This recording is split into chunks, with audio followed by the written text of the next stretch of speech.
बिस्मिल्लाहिर्रहमानिर्रहीम। अस्सलामु अलैकुम। Welcome to this important lecture of physics. इस लेक्चर के अंदर हम एक important topic biological effects of radiations को डिस्कस करेंगे। रेडिएशन से मुराद यहाँ पर ऐसी रेडिएशंस हैं जो न्यूक्लियर एलिमेंट्स या रेडियो एक्टिव एलिमेंट्स से एमिट होने वाली रेडिएशंस हैं। So let's start this concept. अगर हम रेडिएशंस के इफ़ेक्ट को देखें तो इनका मेन इफ़ेक्ट लिविंग टिश्यूज़ पर होता है, यानी लिविंग थिंग्स के टिश्यूज़ पर।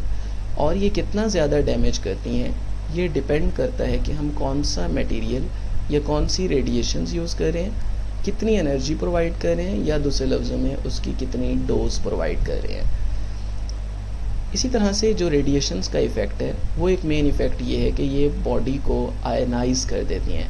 आयनाइज करने से मुराद यहाँ पर ये है कि सेल की प्रॉपर्टीज़ को चेंज कर देती हैं, उसके अंदर उनमें केमिकल चेंजेस ले आती हैं जिससे वो सेल रॉन्ग वे में वर्क करना शुरू कर देता है।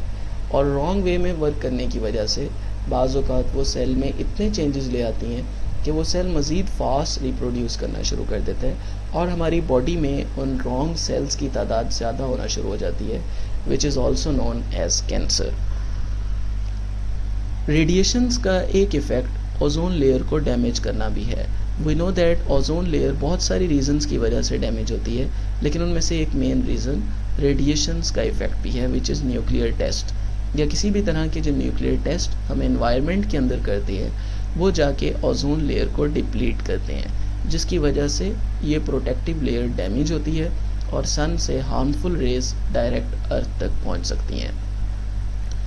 रेडिएशंस के बहुत सारे रिसोर्सेज हैं जिनमें बहुत सारी ह्यूमन एक्टिविटीज़ जैसे कि एक्सरे का डायग्नोस करना, एक्सरेज और आल्सो हाई एनर्जी रेज, उसके थ्रू जब हम किसी चीज़ को डायग्नोस करते हैं तो हमारी बॉडी रेडिएशंस को फेस करती है। न्यूक्लियर फैसिलिटीज़, हॉस्पिटल्स का विज़िट करना जहाँ पे रेडिएशंस यूज़ होती हैं फॉर ट्रीटमेंट पर्पस।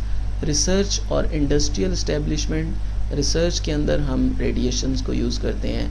हमारे घरों में बहुत सारे कलर्ड डिवाइसेस हैं, कलर टेलीविज़न है, कलर्ड स्क्रीन ऑफ लैपटॉप है जो कि ब्राइटनेस शो कर रहे होते हैं, रेडिएशंस को एमिट कर रहे होते हैं। इसी तरह जितनी भी ल्यूमिनस चीज़ें हैं, वॉचेस हैं, मोबाइल्स हैं, these all are related to radiation resources.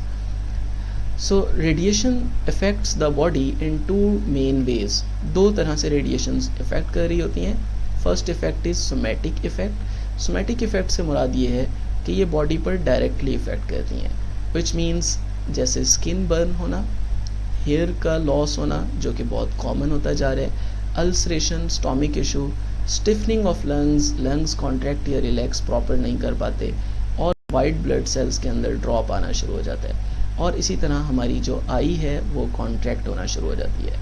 In effects को हम मज़ीद क्योर कर सकते हैं अगर हम इसका ट्रीटमेंट करना पॉसिबल है, अगर ये डोज जो रेडिएशंस की फेस हुई है और जो इससे लॉस हुआ है अगर वो कम हो तो। So somatic effects are curable up to some extent. Next effect is genetic effect which is not curable. इस इफ़ेक्ट के अंदर जो सेल के अंदर क्रोमोसोम्स और उनके ऊपर जीन्स, उनके अंदर चेंजेस आते हैं और वो इस तरह से चेंजेस आते हैं कि नेक्स्ट टाइम जब न्यू सेल बनता है तो उसमें भी वो चेंजेस मौजूद होते हैं। These are harmful and may damage the living tissues. इसको हम कैंसर का नाम देते हैं और ये इफ़ेक्ट्स इनक्योरेबल हैं। हमें इन सेल्स को रिमूव करना पड़ता है, वरना ये नेक्स्ट टाइम फ्यूचर जनरेशन में ट्रांसफ़र हो जाते हैं। Thank you so much, that was all for this lecture. उम्मीद है वीडियो आपके लिए हेल्पफुल रही होगी। सो वी रिक्वेस्ट यू कि आप हमारे चैनल को सब्सक्राइब कर लें और बेल आइकन को ज़रूर क्लिक करें ताकि आपको मज़ीद यूज़फुल वीडियोस मिल सकें। Thank you.